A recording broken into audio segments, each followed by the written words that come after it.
Welcome back, my friend, it's me. And this is episode 4, Reckoning in the Shadow City. We pick up right after the cliffhanger from last time, with the Yakuza boss, Hanya, having just sliced off the hand of the samurai. But there's no time to react because she throws him right into the trunk of a car. What? Hey, show some respect, man. She tosses him in like garbage. But then she starts making a phone call. And when she does, we find out that her name is actually I Am. She's calling her boss at Corrigan Industries, which again is the front for the Black Veil. And she tells him that the hunt has been successful. That was quick. Now, she says, they need to get him back to base ASAP. And even though her boss, Tanaka, seems surprised by the fact that they managed to catch the samurai so quickly, he still says not to worry because they have something special planned for him. A little bit mean, isn't it? Meanwhile, the samurai awakens to find himself covered in bandages. He looks down to see that his sword is also wrapped up nicely. This is all very convenient, and it makes him suspicious. So, while he waits for his jailers to return, he uses the opportunity to check himself for any tracking devices. Sure enough, he finds a small chip hidden inside the bandages around his arm. Of course, being an ancient warrior with absolutely zero technological knowledge, he doesn't know what the chip actually does.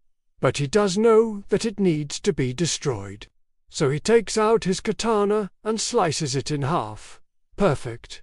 Now, let's get out of here. However, when he gets to the door, he finds it locked and guarded by Hanya. Whoops, looks like someone woke up too early. And when she attacks, he's forced to defend himself. Now, do you think the samurai has any fighting experience? You know, maybe something that would come in handy in a situation like this. No, not really. I mean, sure, he's got his sword and everything, but aside from that, no. Instead, we get this clunky fight scene, where he just kind of swings his sword around and barely manages to block her attacks. Eventually, she knocks his sword away from him, and he tries to make a run for it, but she's faster and stronger than he thought. And she quickly overpowers him, sending them both crashing through a window. As the two tumble down the side of the building, he tries to grab onto her kimono, which somehow causes her mask to break. Now, we've seen this happen before. When the skin covering the mask breaks, the demonic energy underneath begins to pour out. However, this time, instead of turning her whole body demonic, the energy only affects her left arm, causing it to become scaly, black, and demonic. And while she does seem pretty upset about this, the samurai decides that this is his chance to escape and disappears into the night. Back at the hideout, Tanaka is very angry about the fact that the samurai got away. In fact, he says he's going to personally deal with the Oni, which is exactly what Hanya is called because of the mask she wears. Oh, and by the way, the reason why she was guarding the room is because her sister, who's also a member of the Black Veil, has just returned from her mission to retrieve the demon sword. In fact, she's holding it right now, or at least holding the scabbard. As for the sword itself, well, apparently it's a little too dangerous for her to just walk around with it. So she'll have to wait until later to unsheath it. Ooh, and speaking of waiting, it's almost time for the full moon, which means I Am is starting to feel the effects of the Oni mask once again. She could really use some of that demonic energy from the sword, but unfortunately, she's gonna have to wait a little longer to get it. But at least she can look forward to the full moon festival tomorrow. And when she sees that everyone's wearing masks, it reminds her of her own Oni persona. Hanya, maybe she even wear it to the festival. Yeah, that sounds like fun. Now, while Ayami is sulking over the fact that she can't use her favorite mask, Tanaka is busy making preparations to kidnap someone. He wants to inject demonic energy directly into the mayor's heart during surgery. But in order to get close enough to do that, they need to replace one of the doctors with an operative. Luckily, Iam knows just the person. She volunteers to infiltrate City Hall and swap the doctor's ID cards. And in record time, she's already made it to the hospital and switched the cards. Nice work. But now she's feeling the effects of the Oni mask once again. She quickly slips into an empty bathroom stall and closes her eyes, trying to focus on her breathing. But when she opens them again, she finds herself face to face with a hallucination of Hanya, or nuts. The hallucination reaches out and caresses her face, telling her how much more power she could have if she embraced the Oni. But Iam refuses. She doesn't want to be a demon, even though she could probably use the extra power right now. Meanwhile, the samurai is hiding out in an abandoned building when he hears a news report about the upcoming full moon festival.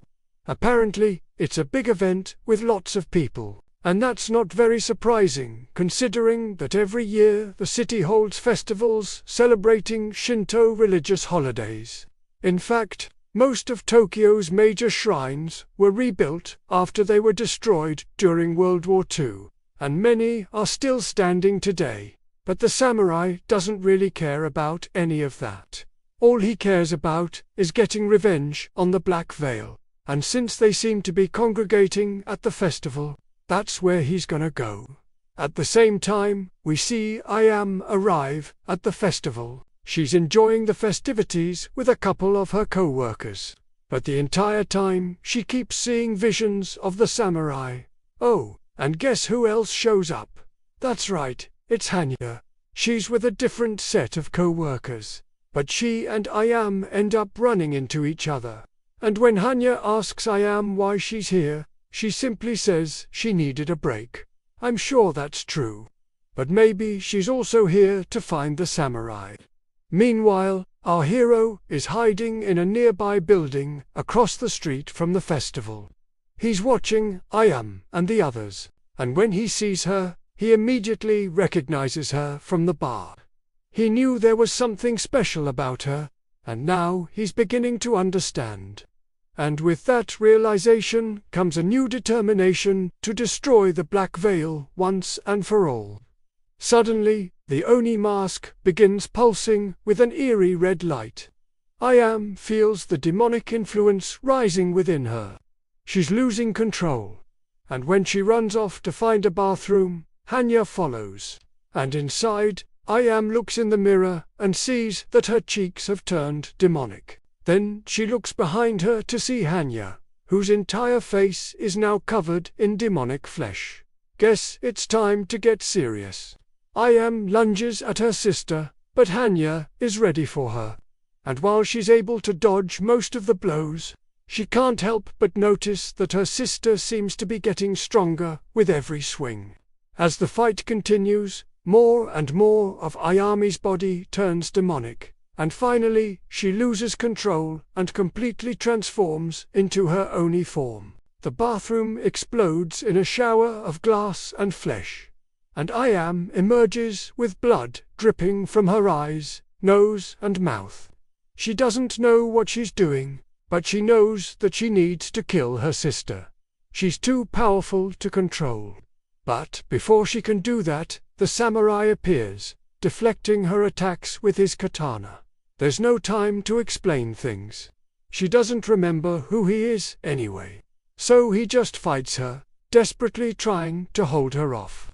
But even with his superhuman strength, he's having trouble keeping up with her. She's too fast. Just when he thinks he might actually be able to land a hit, she disappears.